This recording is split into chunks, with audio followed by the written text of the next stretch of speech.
Okay, here with Sean Murphy, a grad of ours back in 2013, now currently with the Oakland Athletics. So we're going to have Sean talk a little bit about some of the things he's trying to accomplish, a discussion on hitting.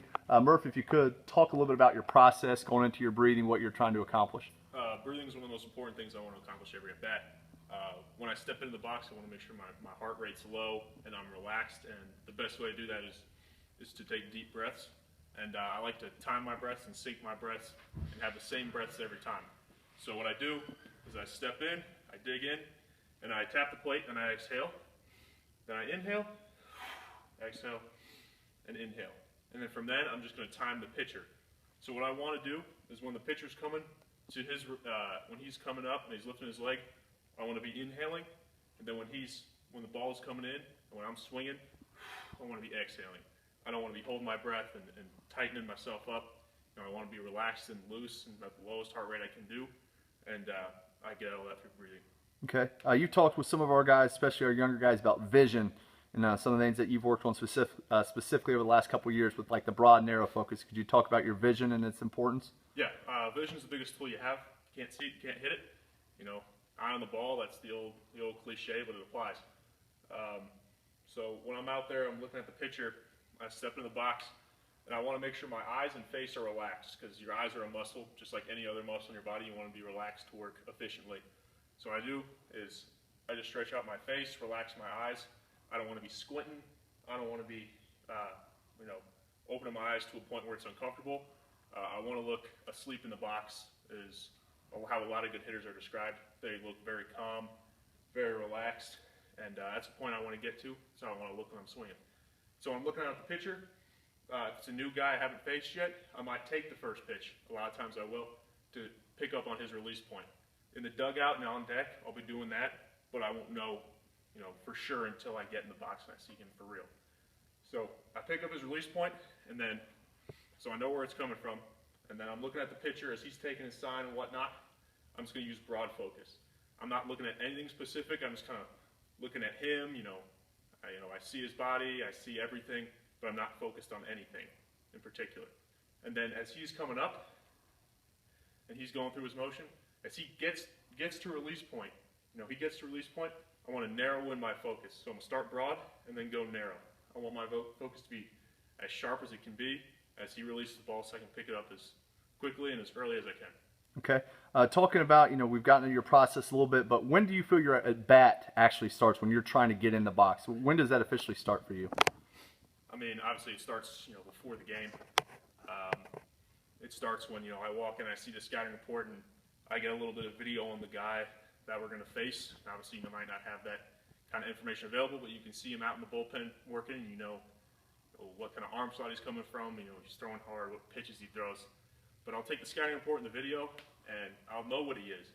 I've seen this type of guy before, and I'll kind of walk through a couple of bats in my head, as I'm standing outside the cage in early work, or any time throughout when I've got some downtime, I have some time to visualize.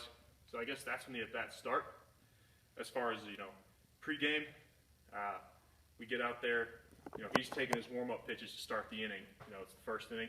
You're in the dugout and you're timing him. You're getting his rhythm, his speed. And a lot of guys won't change their cadence, so you get a great opportunity to figure out what he's doing. So you can just sit in the dugout, bat or no bat, and just time him up. Look at his release point, get his rhythm down. And then you get in the hole. You lock it in further. You're watching what he's done to other hitters. Other right-handed hitters. I'll watch them, see how he attacks them, see what kind of pitches he likes to go to and what counts to certain guys. And so I'm starting to create a plan as far as that. I don't know the situation yet, but I know what he likes to go to, if he's in trouble or when he's ahead, and I'll use that information in my bat to prepare myself. Okay. As far as on deck, all I'm doing is I'm timing him, making sure my pine tar is good, making sure I'm breathing, relaxing. If I can sense a big situation coming up, getting myself mentally prepared. And as I step in the box, nothing. All that kind of stuff.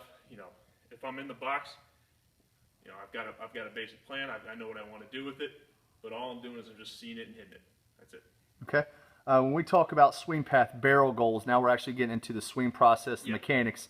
Tell us what you're trying to accomplish with the barrel specifically. With the barrel, we all, get on play. I feel like at this point, chopping down at the ball, trying to hit ground balls, we've kind of decided that's a little old school, a little out of date. We want to get on playing, that baseball is coming in, you want to get on playing with it and hit it. The perfect hit would be a knuckleball. You hit the knuckleball. That means you were on plane and right dead middle. So that's a good thing when you got hit the knuckleball. It means he's perfect on it. Gives you more room for error. If you get in the zone deep, you stay on plane. I'm in the zone and I'm on plane to hit this baseball for a few feet. And if I'm coming down, I'm only on plane to hit the baseball for a few inches. I got to be much more precise if I'm not swinging on plane with the baseball. And that's all hitting is, giving yourself room for error. It's extremely hard to do. So whatever you can do to make it easier for yourself, I would say go ahead and do. And you look at physics and math, and you just think about it that getting on plane, getting your barrel on plane is the best possible way to give yourself a chance to smoke a ball. Okay, growing up through the Centerville program, I know your dad, Mike Murphy, and you worked a lot, CBL, and then again in the Classics organization, then obviously at Centerville High School and the Wright State. Tell a little bit about your growth, you being a smaller guy when you were younger. What were some of the things that you and your dad specifically and coaches you worked with emphasized when you were younger as you were trying to develop as a player? When I was younger, and I was very small, I was really, not that good in middle school. I was too small, I was too weak. I couldn't do really any damage, but I remember 6th and 7th grade, I lived by Schoolhouse Park there, so my dad and I would go out there in the evenings sometimes, and we'd get out there and, all he would tell me is just try and hit the ball to the outfield. I couldn't get it out of the infield yet, and so my goal was just hit it onto the grass in the outfield, hit it onto the grass in the outfield, and, it felt weird because, I felt accomplished when I hit the ball onto the grass, when other guys were putting balls in the gaps, but, as I grew and then I filled out and I got stronger and, the coaches here got me in the weight room and doing everything I could. By the time my senior year came around, I was the guy hitting the ball in the gaps. And then, I went to college, and I got stronger and stronger, and I hit it over the fence. And, that was probably a result of, being trained young to just try and drive the baseball. They're like, no, Sean, you're a small guy. We don't want you hitting the ball in the air. You can't hit it far enough. I started training my swing to hit choppers in the 4-hole or, bleed it up the middle. I don't think I'd be the same player I am right now. Okay.